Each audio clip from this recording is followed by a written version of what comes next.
We're at La Bamba's, which is down the main street, pretty much kitty corner to Mel's Dine-In. And they have a thing called the Skeleton Bar here, and they also serve some food.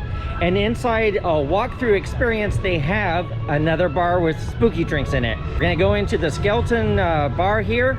We're gonna try out and rate the food.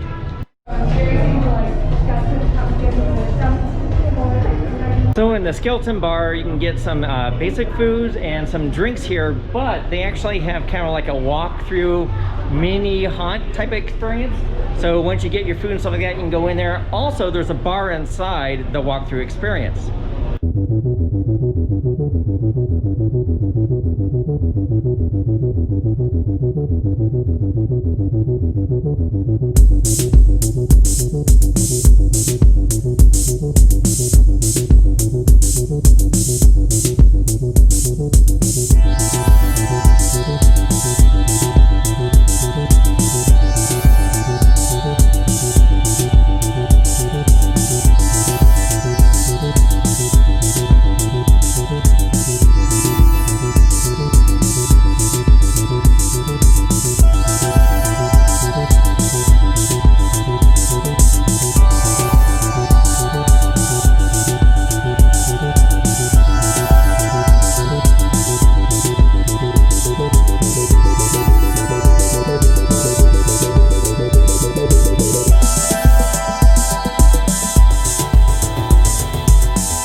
So I got the vegan mac and cheese. The prices on these are astronomical. It's like way overpriced in there.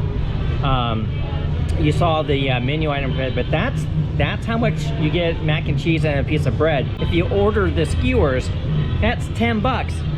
You get 2 tiny itty bitty little skewers and some vegetable stuff there. Really isn't much. Price wise, I just don't feel that there's value in here. But let me tell you how it tastes. Hold on.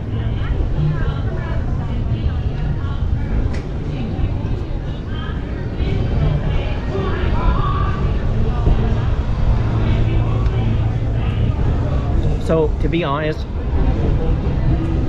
it's very little spice or seasoning. You'll get a bite and have nothing, and then you'll get a bite and you'll actually have seasoning. It's not bad. And if you want vegan mac and cheese, the meat inside here is animal free. It's the like incredible meat. I just don't feel it's worth how much you're paying for. I mean, that's a tiny bit. Very expensive. And then the shrimp cocktail, which was even more expensive, you only get like 3 pieces of shrimp. I just don't feel the values here.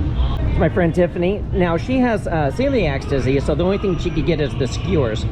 How do they taste?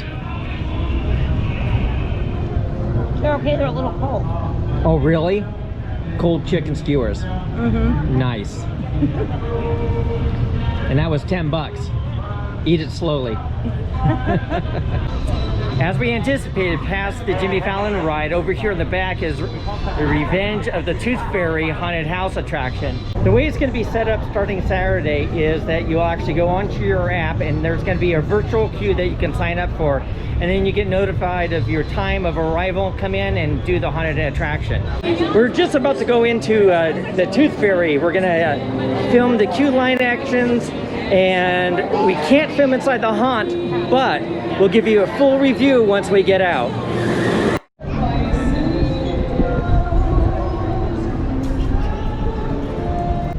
So during the queue lining, you'll see that there's actually a lot of blue lines, so everyone's spacing out. This is why they're going to do the virtual queue starting tomorrow. Now, this is a trial run for this specific weekend. If this works out really well, they'll probably do the haunts every weekend for quite a while. But if this doesn't work, this could be the only weekend and the only opportunity you'll have this year of seeing the haunts.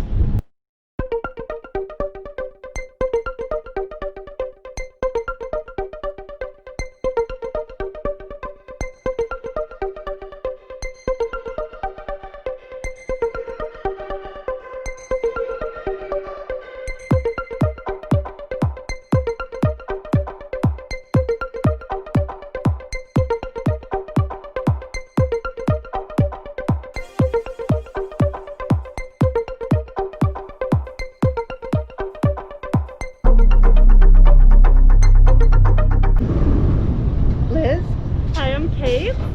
So what did you guys think of The Revenge of the Tooth Fairy?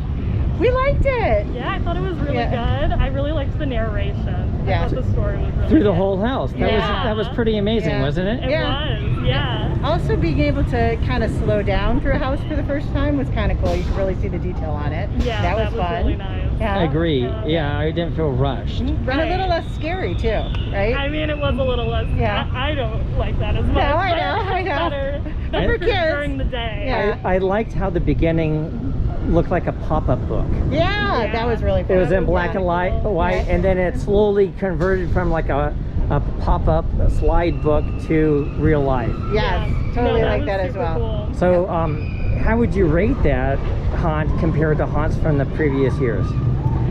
Definitely not in my top from haunts in the previous years, but you know, if this is what we have for Halloween Horror Nights, it's okay. We'll take it. No, I put it probably middle of the road. Yeah, a little I agree. bit. Yeah. I've seen worse haunts, but Yeah, this for was sure. good. This Yeah. was not bad at all. Yeah. For the And- time they had. Yeah. And then have a narration That was through the really whole helpful. thing, so Yeah. the story is being told to Yeah. you. Yeah, I think that was really helpful. No, that's Really very cool. Yeah. different. which I Because a lot like. of times you go through the houses and you're like, was there a story to that? I don't know. Yeah. But there, yes, definitely. Yeah, that's true. Thank you guys so much. Thank Yeah, you. thank you. All right, bye-bye. Hi, my name is Andrew. So Andrew, you just went through the Tooth Fairy. What did you think of it? So I thought design-wise, the house was very nice. You know, you walk through very detailed sets. They're still working out a couple bugs with, you know, the actors being in the right place. Every actor, or almost every actor, was behind some sort of Lexan. clear Yeah. plexi or Lexan, so that they couldn't physically come close to you. You know, they could get up to a certain point, but it was all, you know, safe for COVID and everything that's going on. So I think that was very well designed. And the houses are beautiful, you know, obviously extremely detailed. It really feels like it's nice to have something normal again in the Horror Nights spirit. Fantastic. So how would you rate it compared to years past? So definitely different. You have to be ready to have a different experience. It's not going to be in years past where they're coming right up to you, you know, really getting in your face. It's very distant and more of a general scare. You know, their trigger is going to activate. They're going to come running up to the screen, and the actors are going to do their best job to get that scare out of you in the same way they have years past. So it's definitely a different experience, but still very enjoyable. Great. Thank you so much. Appreciate it. Thank you.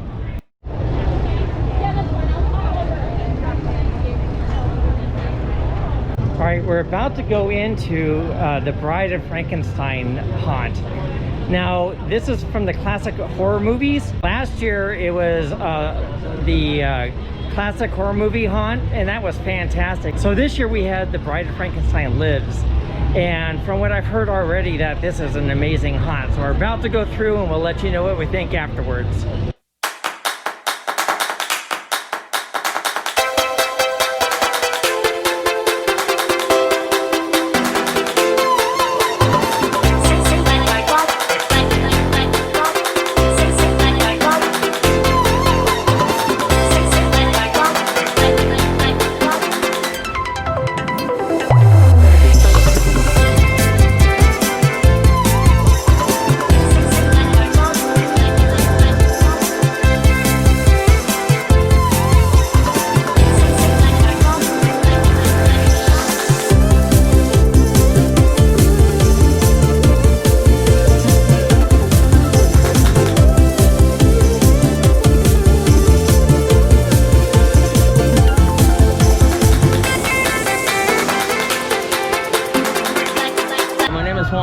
Juan? Yeah, So, what did you think of the Bride of Frankenstein Lives? it was definitely really good theming overall, especially the makeup of Yeah. all the scare actors as well was pretty good. What was your favorite part? My favorite part would have to be with the electric fence where they start shocking and he comes to life. That would be great. my favorite part. Wonderful. Now, did you go through the Tooth Fairy as well? I did go through the Revenge of the Tooth Fairy as well. What was your thoughts on that one? I think that was a little bit less scary and more of a pop than it was mostly anything else. But same, the set designs was amazing, and being an original story was what caught my eye more than anything. Oh, fantastic. So, Out of the two, what was your favorite? Oh, definitely Bride of Frankenstein. Bride of Frankenstein. Great. Thank you so much. No problem. Thank you. All right, so let's talk about both haunts. We just got out of the Bride of Frankenstein Lives. Let me give you my personal review of both. So we started off with the Tooth Fairy. The Tooth Fairy was really, really good because it starts off like a pop-up book story, you know, where it's all black and white, life-size, and you know the characters and things are, you know, opening up just like a pop-up book, and then it slowly converts into real life. And I thought the overall theming, and the cool thing I liked about that the most was the fact that the story's being narrated to you as you walk through the haunt, and it was really, really cool. And then we went through the Bride of Frankenstein Lives, which is Universal's traditional monster house, and that was spectacular. The details inside Bride of Frankenstein and the overall story content was really, really well executed. I think out of the two haunts, the Bride of Frankenstein's my favorite, and that's the one I would, if you could only do one, definitely do that one.